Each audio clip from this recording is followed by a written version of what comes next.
याद के लहर में भींजे मोर मन।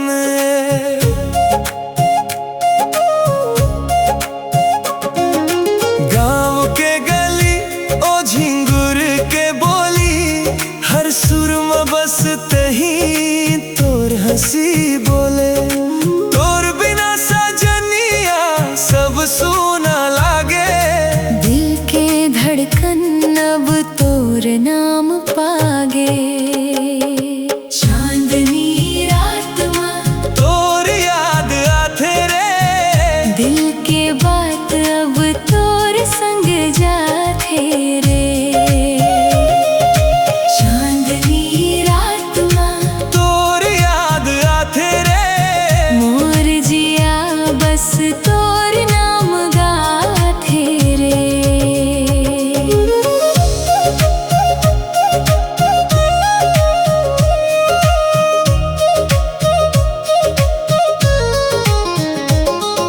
सपना माँ के मोला तय छूले हंस, आँखी के पानी मत ही ते दिखे हंस। महुआ के खुशबू जैसन तोर माया, मन के अंगना में बस तही समाया।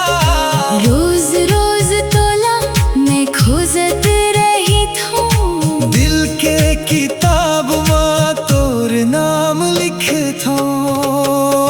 चांदनी रात में तोर याद आथे रे, दिल के बात अब तोर संग जाथे रे।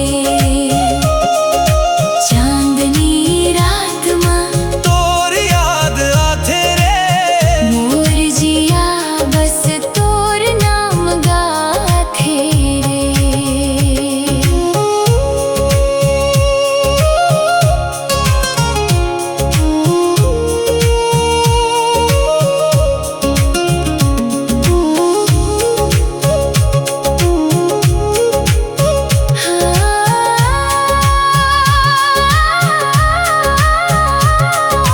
दूर तोर गाँव में मैं अकेला खड़ा, फिर भी तोर माया माँ मोर मन जुड़ा।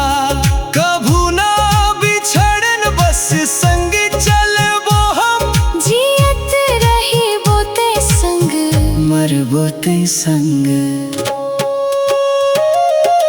चांदनी रात में तोर याद आथे रे, दिल के बात अब तोर संग जाथे। चांदनी रात में तोर याद आथे रे, मोर जिया बस तोर नाम गाथे रे।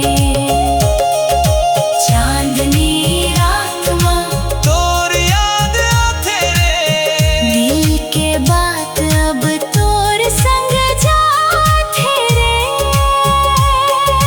चांदनी रात में तोर याद आथे रे, मोर जिया बस तोर नाम गाथे रे।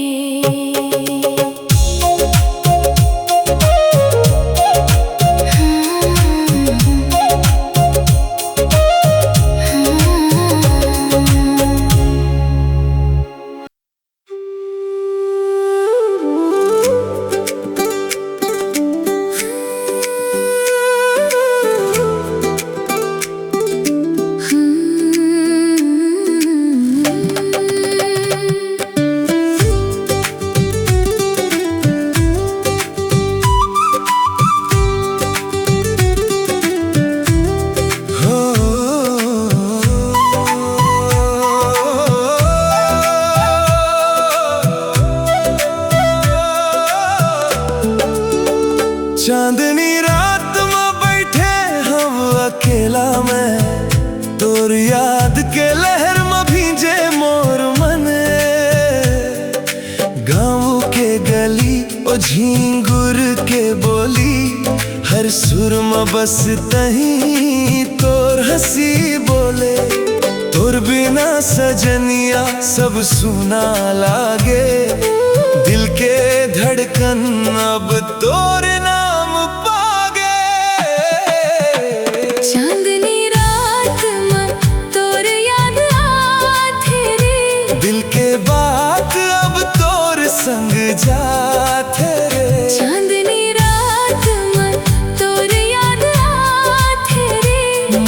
जिया बस तोर नाम गाथे रे।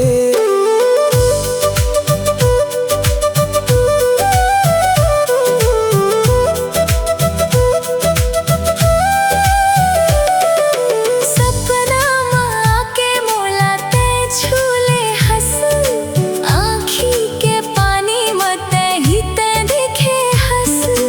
महुआ के खुशबू जैसन तोर माया, मन के अंगना में बस तही समाया।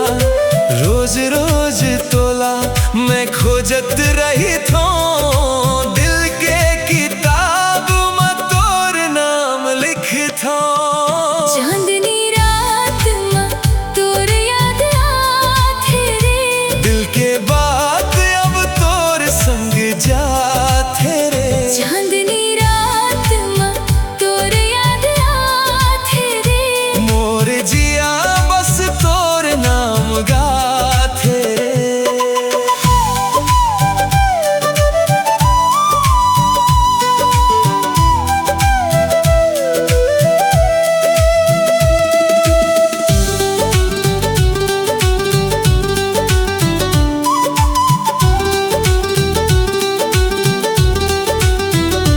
दूर तोर गाँव में मैं अकेला खड़ा, फिर भी तोर माया माँ मोर मन जुड़ा। कभू ना बिछड़न बस संग चलबो हम, जियत रही बोते संग